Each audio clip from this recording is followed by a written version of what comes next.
Știai că la 4 km de Oltenița se află un sit arheologic de categoria A, înscris în lista monumentelor istorice de categorie națională. Dacă vrei să afli ce se află sub picioarele noastre, stai cu mine până la final.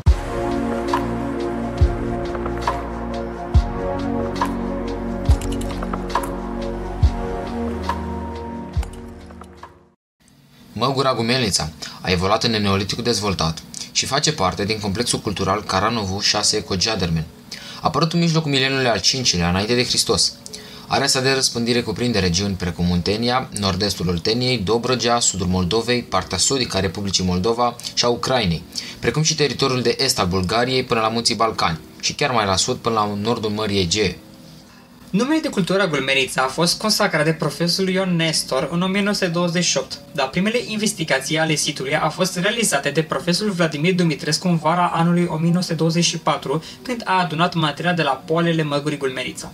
Telul Gulmenița, reconstruit în același loc, se ridică până la o înălțime de 38 de metri, iar așezarea gulmenițeană se întinde pe o suprafață de 5 hectare. În perioada 1938-1940, Dinu Rosetti, directorul Muzeului Municipiului București, a condus o serie de săpături în acest sit de tip tel. Dar, din păcate, rezultatele acestor cercetări nu au fost niciodată publicate, iar obiectele descoperite s-au pierdut în timpul cel de-al doilea război mondial, când patrimoniul Muzeului orașului București a fost mutat la Craiova pentru a evita ocuparea Bucureștiului de către trupele sovietice. În deceniile 50-60 ale secolului trecut, Barbu Ionescu, fondatorul muzeului din Oltenița, a efectuat săpături de mici dimensiuni. O parte dintre obiectele descoperite au fost publicate de el în catalogul sculpturilor neolitice din Muzeul Raional Oltenița. În același perimetru a fost identificată necropola folosită de comunitățile gumenițene, unde au fost cercetate 8 morminte neolitice. Acestea conțineau schelete în poziție chircită, pe partea stângă, orientate spre est sau direcții apropiate, cu un inventar divers de piese de silex, de cupru și podoabe.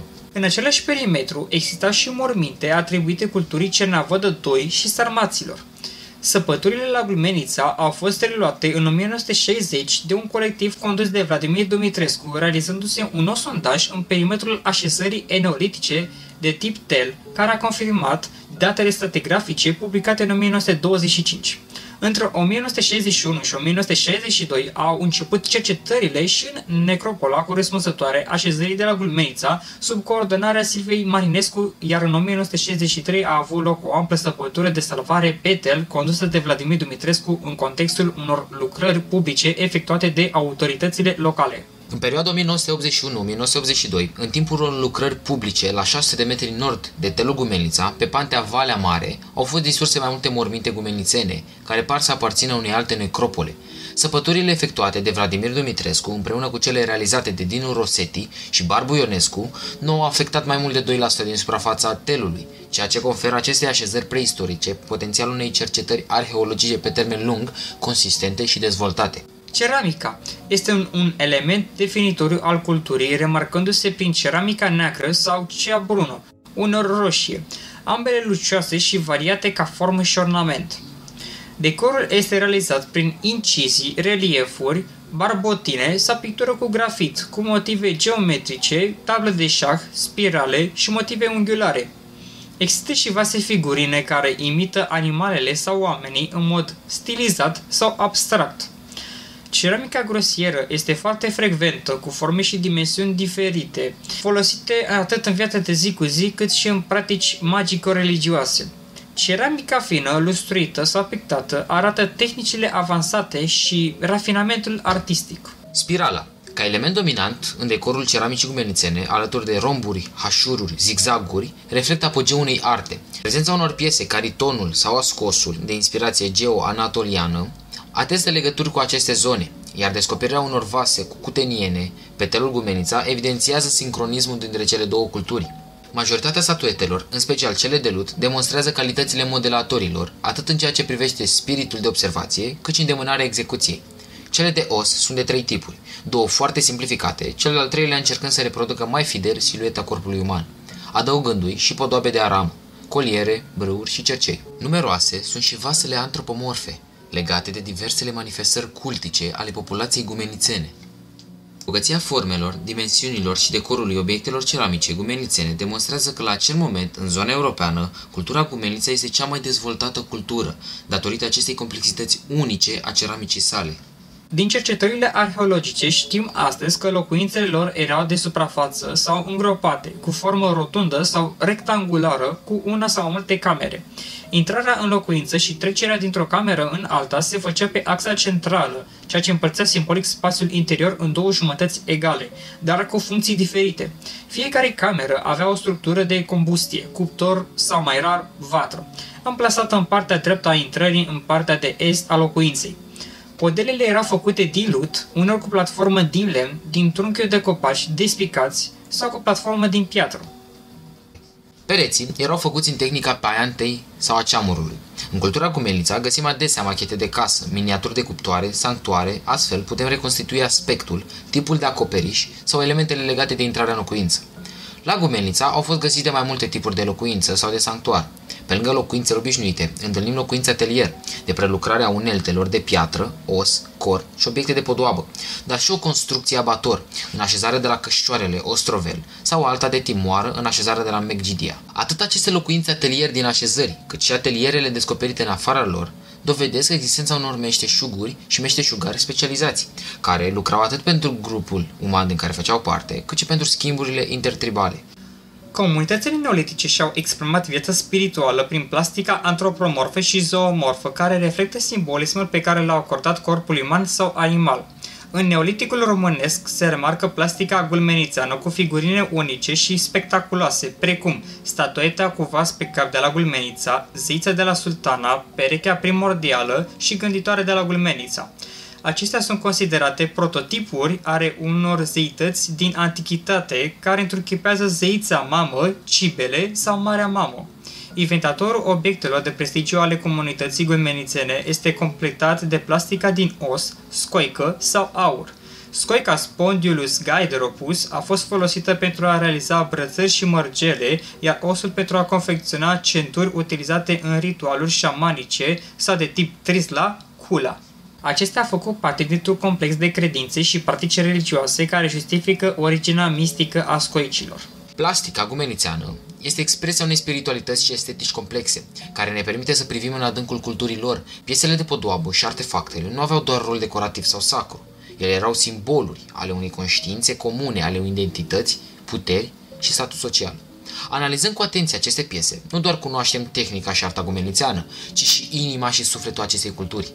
Obiectele de podoabă, confecționate din materiale diferite, arată diferențele sociale, de statut și de prestigiu între membrii comunității, evidențiind puterea pe care unii o exercitau asupra celorlalți. Atelierele specializate în ceramică, utilajul litic sau podoabele ne oferă o imagine a unui habitat, în care cei mai talentați membri ai comunității își satisfăceau nevoile.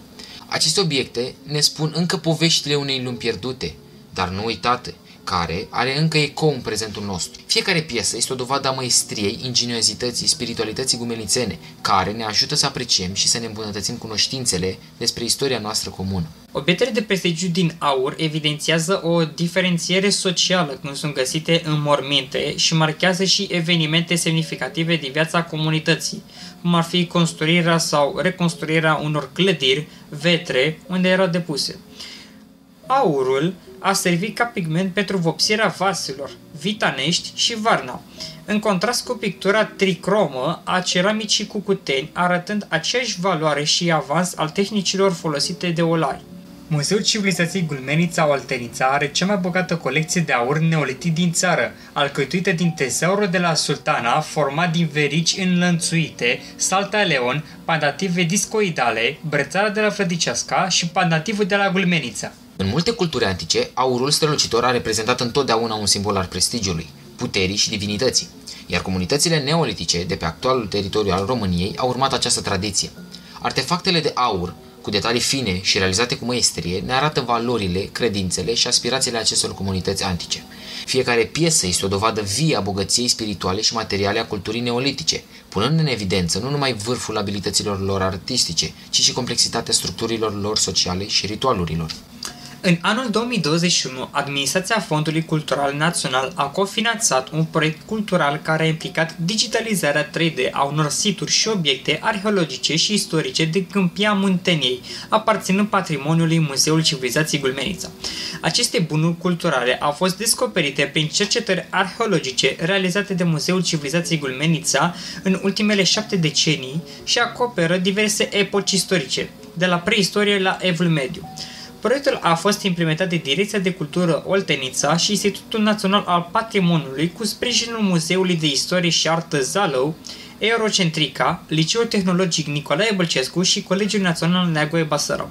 Un alt scop al proiectului a fost crearea unui tur virtual al noului spațiu expozițional al Direcției de Cultură Oltenița, care oferă o șansă unică de a promova patrimoniul național de la Dunărea de Jos, depășind barierele fizice ale muzeului și ale siturilor arheologice și de a-l face accesibil pe toate categoriile de public.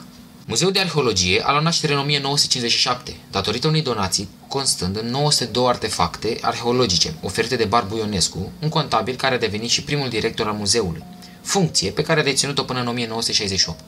În acel an, Done Șerbănescu a preluat conducerea muzeului, reorganizându-l și modernizându-l. Colecțiile muzeului s-au extins semnificativ, numărând acum 15.500 de obiecte arheologice și numismatice. Clădirea muzeului, construită în 1926 de arhitectul Ion Cernescu, a fost inițial destinată evenimentelor culturale. Ulterior, o parte din spațiu a adăpostit temporar filiala Oltenița a Băncii Naționale și Sfatul Popular Raional.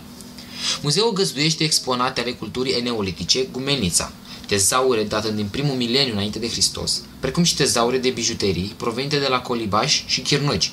Pentru a crea o conexiune între tematica expozițiilor și numele muzeului, în 2001 denumirea instituției a fost schimbată din Muzeul de Arheologie Oltenița în Muzeul Civilizației Gumenița. Acum ne aflăm în fața Academiei de Studii Economice din București, unde este situată o expoziție formată din 30 de pancarde, în care sunt ilustrate principalele obiecte scoase din situl Pădura Gumenița. Aceasta este o oportunitate pentru trecători, deoarece pot observa acest incredibil tezaur.